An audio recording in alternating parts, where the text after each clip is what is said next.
ঘনিষ্ঠ বলতে আমি কিছু বুঝি না, কারণ আমি যেহেতু একজন ব্লক ডেভেলপমেন্ট অফিসার হিসেবে কর্মরত আছি।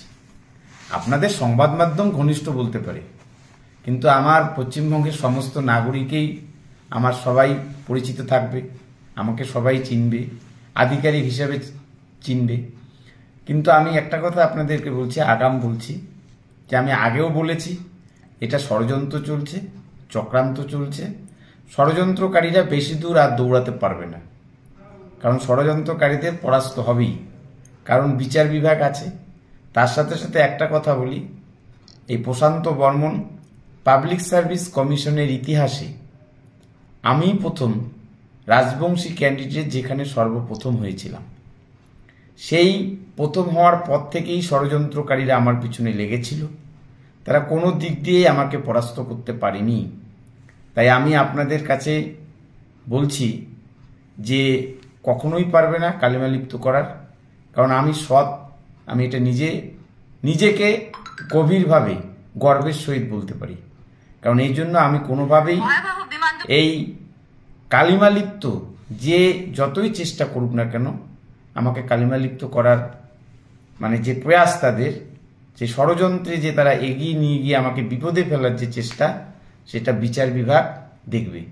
এমনি কি আছে পুলিশ? আচ্ছা, বলছি বিডু সাহেব, এই যে ধরুন দুজন নাম এখানে উঠে আসছে, রাজু ঢালি এবং ওই যে তুফান থাপা, এদের বলা হচ্ছে রাজু ঢালি কি আপনার কলকাতায় গাড়ি চালাতে। দেখুন, আমি যেটা সংবাদ মাধ্যমে দেখতে পেরেছি, এটা যেহেতু আইনি মানে বিচার বিভাগের অধীনে চলে গেছে, এই নিয়ে আমি কোনো মন্তব্য করতে চাই না।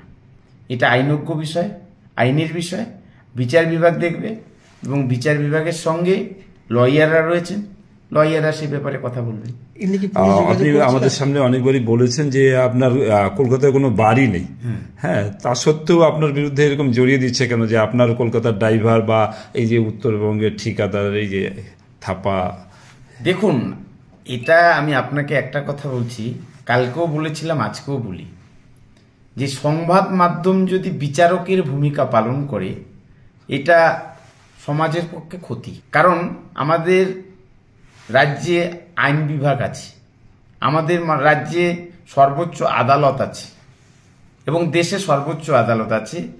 আমি মনে করি বিচার মানে বিভাগের যে তদন্তগুলো চলছে, সেটা নিয়ে সংবাদ মাধ্যমে তারাই যদি বিচার দেখিয়ে দেয়, অভিযুক্ত বলে প্রমাণিত করার চেষ্টা করে, এটা খুব খারাপ জিনিস। কিন্তু সংবাদ মাধ্যমকে আমি শ্রদ্ধা জানাই, সকলেই সমান না। কিছু কিছু ব্যক্তিরা আছেন যে তারা একেবারেই, যারা এমন কিছু সাংবাদিক আছেন, তারা একেবারেই পারলে তিনি জাজমেন্ট দিয়ে দেবেন, বা মনে হচ্ছে তিনি হয়তো কোনো না কোনো হাইকোর্টের বিচারপতি জায়গায় আছেন, এইরকম তাদের অ্যাটিচিউডগুলো আমরা লক্ষ্য করছি। কিন্তু সম্মান জানাই তাদেরকে আমি সম্মান করি। আমাদের বিচার বিভাগকে সম্মান করতে হবে, তারপরে সংবাদ মাধ্যমকে সম্মান করি, সকলকেই আমি শ্রদ্ধা করি।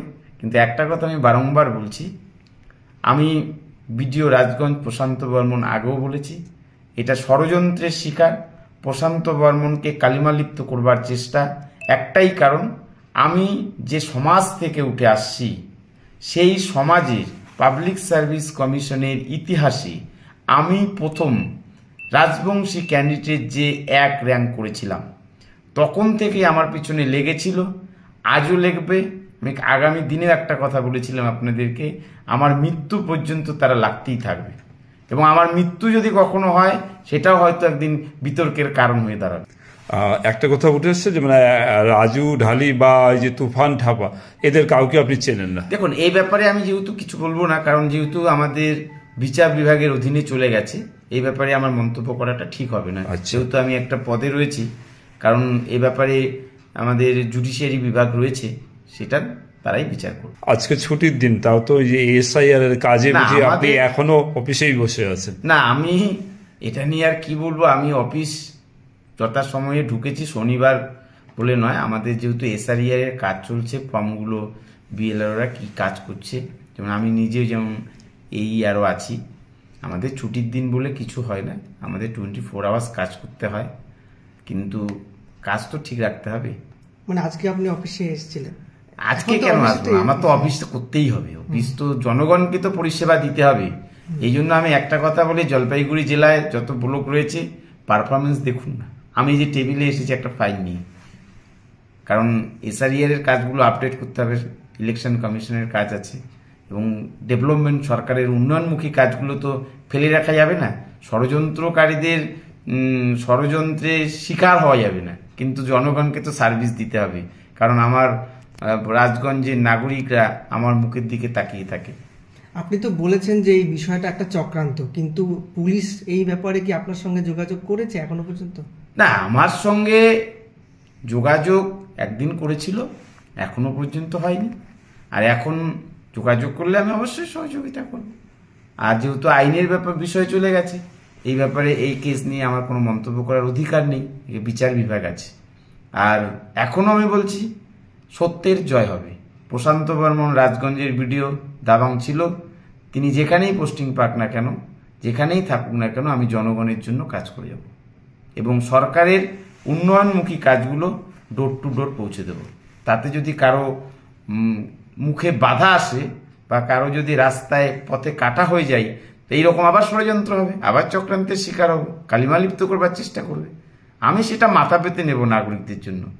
এবং আমি যে সম্প্রদায় থেকে বিলং করি, হয়তো অনেকে ভাববে যে সেটা আমি কোনো না কোনো একটা রাজনীতি করবার চেষ্টা করছি। আমি রাজনৈতিক ব্যক্তি নয়, কারণ আমার নাগরিকদের ডেভেলপমেন্ট করাটাই আমার কাজ।